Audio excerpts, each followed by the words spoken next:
So no flashy intro this time. Fairly serious video.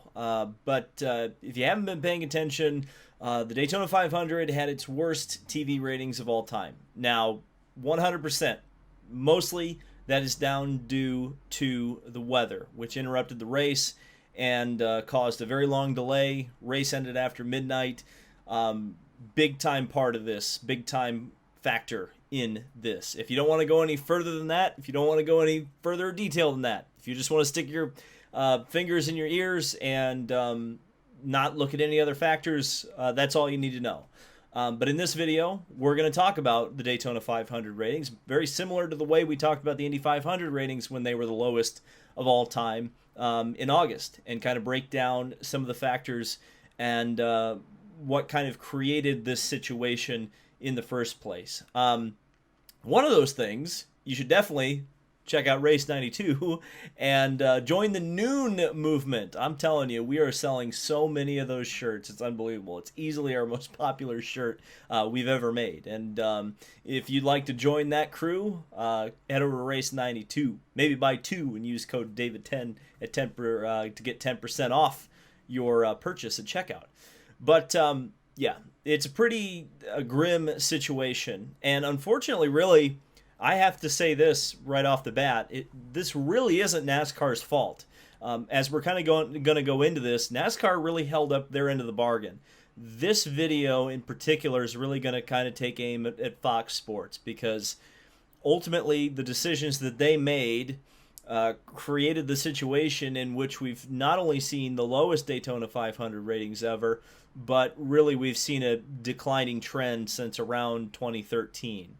So let's read Adam Stern's tweet first, because Adam Stern, best guy in the media as far as I'm concerned when talking about TV ratings. And he gives some interesting insight and analysis in his tweet. So let's get into it. Adam Stern said, Fox TV earned a 2.8 TV rating with 4.83 million viewers for the entire rain-delayed Daytona 500. Now, this is the important part for those of you who may look at factors that maybe didn't have a whole lot to do with this situation, which is the race started with a 4.7 rating and was trending to be slightly up from 2019, which was the last race that was not delayed by any kind of weather.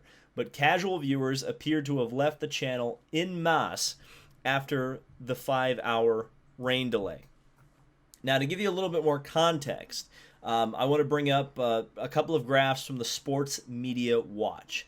Now, they have put together graphs since 2001 for both the Daytona 500 and the Indianapolis 500, because, of course, those are the two biggest races in terms of TV viewership, in terms of sponsorship dollar, all those things, in terms of TV bidding in this country.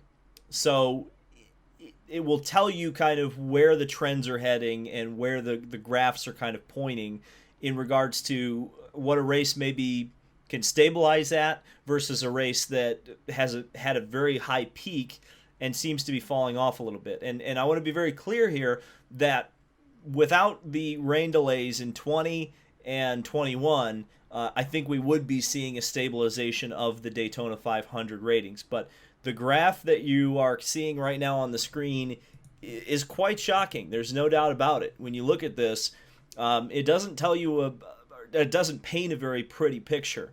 Ultimately, the Daytona 500 ratings actually peaked on NBC, believe it or not, in 2006, at least in the last 20 years, with an 11.3. But you look at the trend started to fall down, really, quite honestly, it looks like with a rain-delayed race in 2009.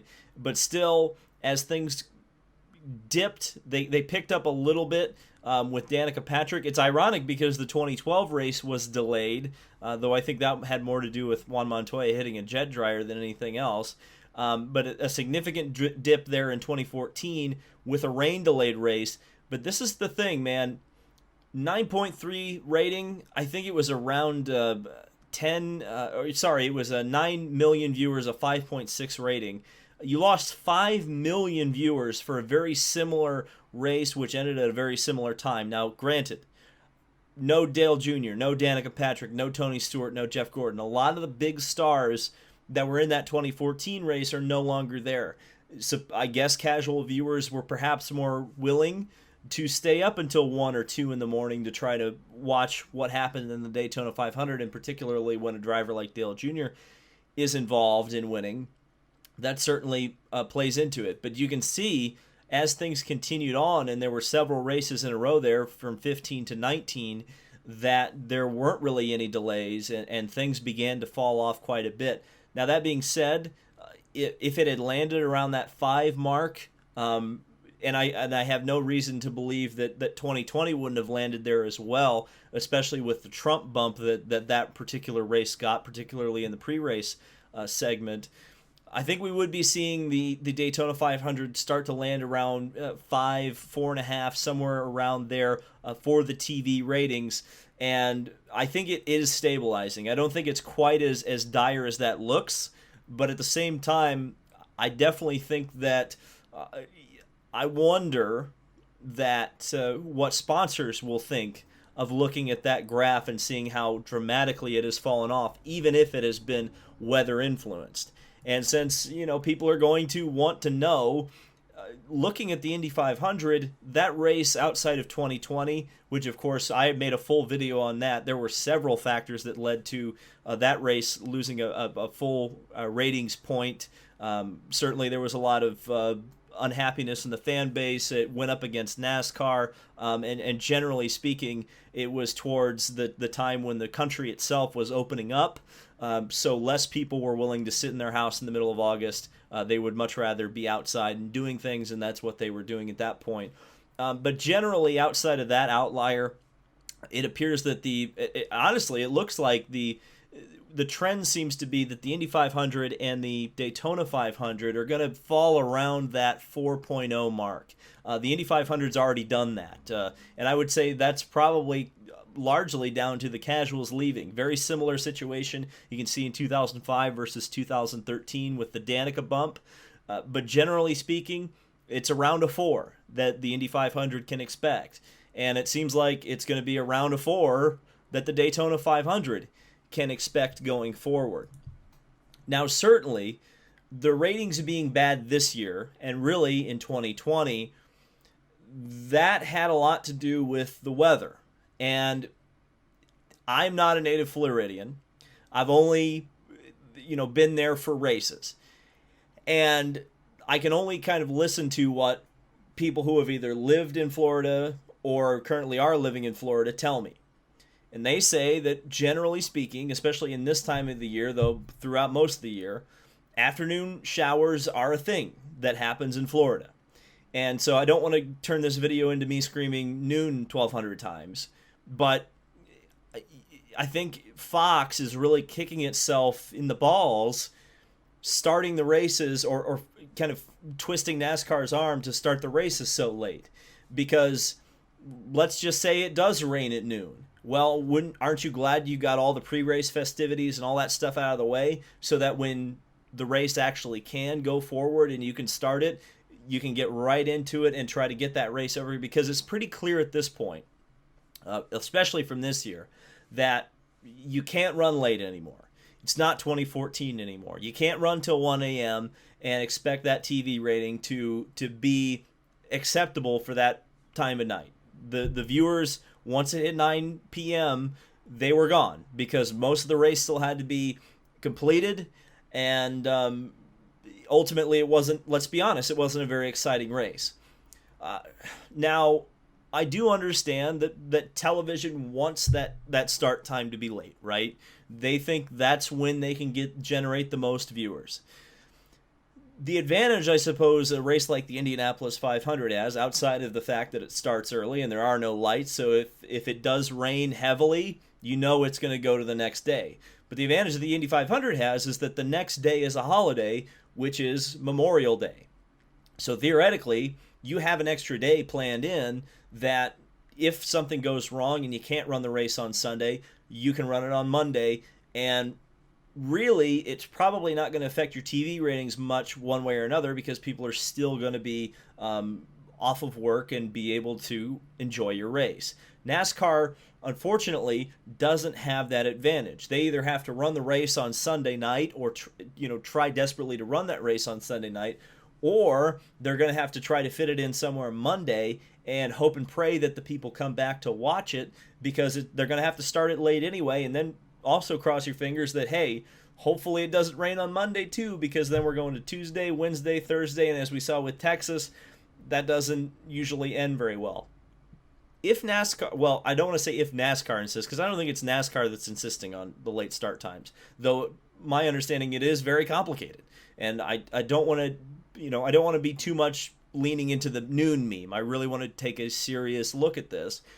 If you really have to, if there's no compromise with Fox and NASCAR to get the start of the race earlier, maybe consider moving the Daytona 500 either later in the year, or why not start it on Saturday?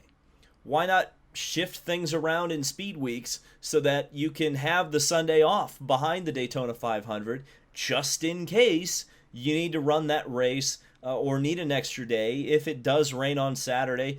I don't know. Maybe planning that extra day in would help a little bit. It could also hurt the TV ratings. There's no doubt about it. But I scratch my head and say, you had a good 3-hour window there between noon, and some people said it was raining during noon on Sunday. I haven't seen that. I saw a Jeff Gluck tweet that was tweeted around noon that was completely sunny. The track was dry. It looked beautiful. It looked like perfect racing conditions. You could, in 3 hours, you would have had a significant portion of that race completed, and even if it had rained, you could have waited, you would have been able to dry the track, and let's say there's 10-20 laps to go, suddenly you've got the final 20 laps of the race in prime time at 9 p.m. rather than having to essentially start the race. You've got 15 laps in, essentially having to start the race at 9 p.m. and essentially train race for 500 miles until the end where you all crash. And let's also throw that out there. Would the race have been more interesting if there had been that threat of weather? If they'd started it and said, well, we don't know if it's going to go 500 miles. Certainly you would have had more crashes, no doubt about it, but would there have been a sense of urgency that perhaps wasn't there when they were running in the night? I would say that would be the case as well. I don't know. This is a complicated issue, and people are going to be in the comments saying, oh, this doesn't matter at all. It certainly does matter. This is your biggest race. This is the biggest race of the year. And if you're not finding a way for people to be able to watch it in any other capacity than a 2-minute highlight of the big crash on YouTube, I mean, ultimately this sport works because you are able to sell 3 hours of advertising space on Fox. If you're not getting that anymore, or if the only people getting any kind of exposure are the winner and the cars that go into the catch fence, that's not going to be sustainable long term. So I'm hoping there's a solution found, or just hopefully we get lucky next year and there's no rain when they decide to start the race at 3:30 in the afternoon. But the current trends are showing that that's not going to work. And as we've seen with casual viewers, a lot of times when they check out, they're gone, and they're gone for good. You look at those Indy 500 ratings and you say, well, there's 4.0, and it really seems to be that's where the cap is for that race now, and it seems like that's kind of where we're headed for the Daytona 500 as well. Yeah, it's going to be interesting times going ahead. Let me know what you think of start times, TV ratings, or all this stuff in the comments section below, and subscribe for more motorsport content. I'll see you in the next video. Thanks so much for watching.